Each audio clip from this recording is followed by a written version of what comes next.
Hello, welcome to BackToCoding. Today we will be taking a recap of what all things we have learned so far. Before checking this video, I highly recommend you to check my previous videos or check the complete playlist in the description below and then come back to this video again. So let's get started. Here's a recap of what we have done so far. An app is a collection of activities, layouts and other resources. One of these activities is the main activity for the app.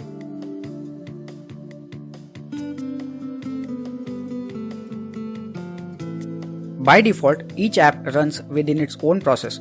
This helps keep your apps safe and secure.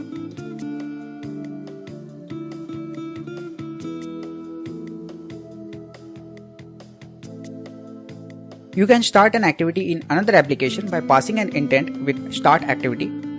The Android system knows about all the installed apps and their activities and uses the intent to start the correct activity.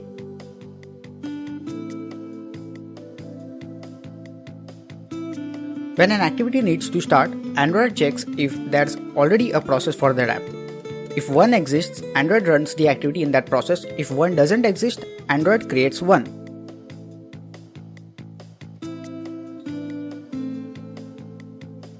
When Android starts an activity, it calls its onCreate method. OnCreate method always runs whenever an activity gets created.